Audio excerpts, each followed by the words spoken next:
சிம்பிளான பருப்பு சாதம் எப்படி செய்கிறதுன்ட்டு பார்க்கலாம். Welcome to home makers view. நம்ம வீட்டில் இருக்கிற காய்கறி வச்சுட்டு பருப்பு சாதம் ஈஸியாக செய்யலாம். ஃபஸ்ட்டு பருப்புக்கும் ரைஸுக்கும் அளவு பார்க்கலாம். 1 டம்ளர் ரைஸ்க்கு 1/4 டம்ளர் பருப்பு எடுத்திருக்கேன். என்னோடய ரைஸ்க்கு 6 டம்ளர் தண்ணி ஊற்றிருக்கேன். நம்ம ரெகுலராக சாப்பிட்ற ரைஸையே எடுத்துக்கலாம், ப்ராப்ளம் இல்லை. ஒரு 1 ஹவர் அதை ஊற வச்சுட்டு, உங்கள் ரைஸ் எப்படி நீங்கள் டெய்லியும் ஊற வைப்பீங்களோ அந்த மாதிரி ஊற வச்சா கூட போதும். இப்போ என்னோடய ரைஸ்க்கு 1 ஹவர் நான் ஊற வைக்கிறேன். 1 டம்ளர் அரிசிக்கு 1/4 டம்ளர் பருப்பு ஒரு மணி நேரம் ஊற வைக்கணும். 3 தக்காளி 2 வெங்காயம் எடுத்திருக்கேன். காய்கறினா கேரட், பீன்ஸ், உருளைக்கிழங்கு, பட்டாணி நான் இப்போ எடுத்துருக்கிறது. இது கூட நீங்கள் வேறு ஏதாவது கத்திரிக்காய், முருங்கைக்காய் இந்த மாதிரி ஐட்டம் கூட சேர்த்துக்கலாம், பிரச்சனை இல்லை. இது நம்ம சாம்பாரில் எந்த காய்கறிலாம் போடுவோமோ அந்த காய்கறிலாம் கூட இதில் போட்டுக்கலாம், ரெஸ்ட்ரிக்ஷன்ஸ் கிடையாது. முதல்ல வெங்காயத்தை நீட்ட வாக்கத்தில் கட் பண்ணிக்கணும். தக்காளியை சும்மா 4ஆக கட் பண்ணிக்கிட்டா போதும். நான் எடுத்துருக்கிற வெஜிடபிள்ஸ் கேரட், பீன்ஸ், உருளைக்கிழங்கு, பட்டாணி மட்டும்தான். உங்களுக்கு தேவைப்பட்ட வெஜிடபிள்ஸ் உள்ள ஆட் பண்ணிக்கலாம். இப்போ ஒரு குக்கர் எடுத்துக்கோங்க. ஸ்டவ்வை பற்ற வச்சுட்டு குக்கரை வச்சுட்டு, குக்கர் சூடானோன்னே கொஞ்சம் கடலை எண்ணெய் ஊற்றிக்கோங்க. அதில் கடுகு,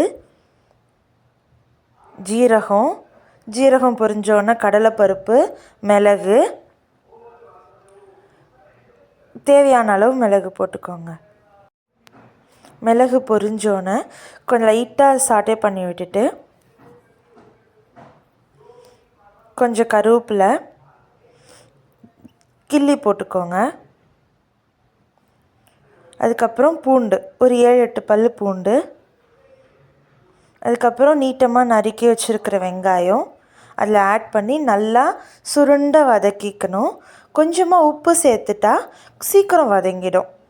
இல்லை தக்காளி சேர்த்ததுக்கப்புறம் கூட நீங்கள் உப்பு போட்டிங்கன்னா ரெண்டும் சேர்ந்து ஒன்றா வதங்கும். நல்லா வதங்கினதுக்கப்புறம் இப்போது நம்ம நறுக்கி வச்சுருக்கிற தக்காளியை அது கூட ஆட் பண்ணணும்.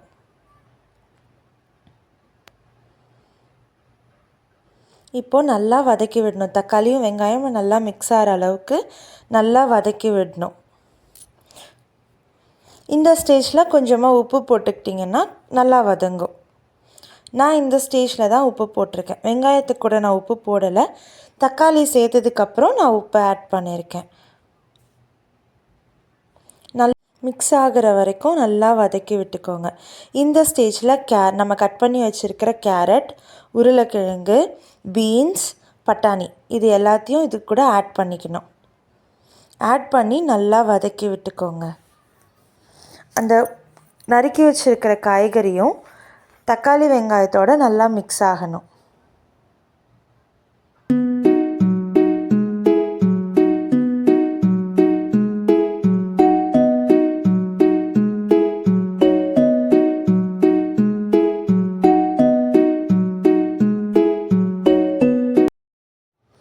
நல்லா வதங்கினோன வெஜிடபிள்ஸ் எல்லாம் மிளகாய்த்தூள் 2 ஸ்பூன், குழம்பு மிளகாய்த்தூள் 1 ஸ்பூன், மஞ்சத்தூள் தேவையான அளவு, சாம்பார் பொடி 2 ஸ்பூன், நான் எவரெஸ்ட் சாம்பார் பொடி எடுத்திருக்கேன் 2 ஸ்பூன், எல்லாத்தையும் போட்டு நல்லா மிக்ஸ் பண்ணி விடுங்க. நல்லா இதுலேயும் நல்லா மிக்ஸ் ஆகணும். நல்லா மிக்ஸ் பண்ணி விடுங்க.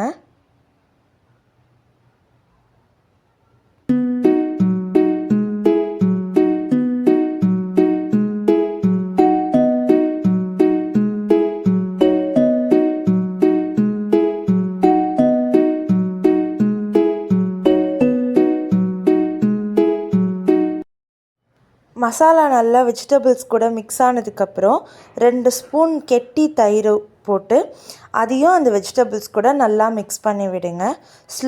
ஸ்லோ ஃப்ளேமில் வச்சுக்கிட்டு நல்லா மிக்ஸ் பண்ணி விடணும். ஹை ஃப்ளேமில் வச்சிடாதீங்க. ஸ்லோ ஃப்ளேமில் வச்சுக்கிட்டு நல்லா மிக்ஸ் பண்ணி விட்டுக்கிட்டே இருக்கணும். அந்த தயிர் அந்த மசாலா கூட சேர்ந்து ஒரு மாதிரி கிரேவி கன்சிஸ்டன்சி வரும். அந்த ஸ்டேஜ்க்கு நல்லா மிக்ஸ் பண்ணி விட்டுக்கிட்டே இருக்கணும்.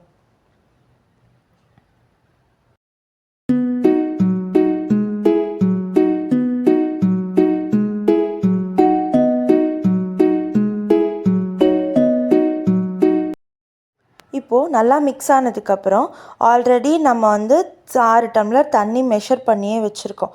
ஒரு தடவை ரீமெஷர் பண்ணி அந்த ரெடி பண்ணி வச்சுருக்கிற கிரேவியில் இந்த தண்ணியை ஊற்றி நல்லா கொதிக்க விட்டுக்கணும்.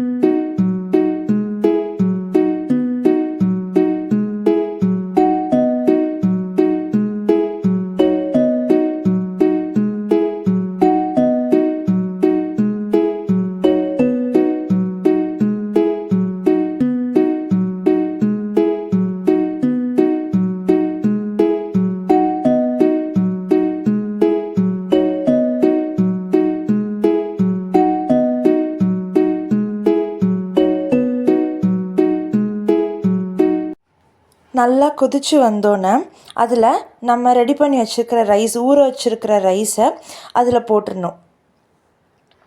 போட்டு அதை நல்லா மிக்ஸ் பண்ணி விடுங்க.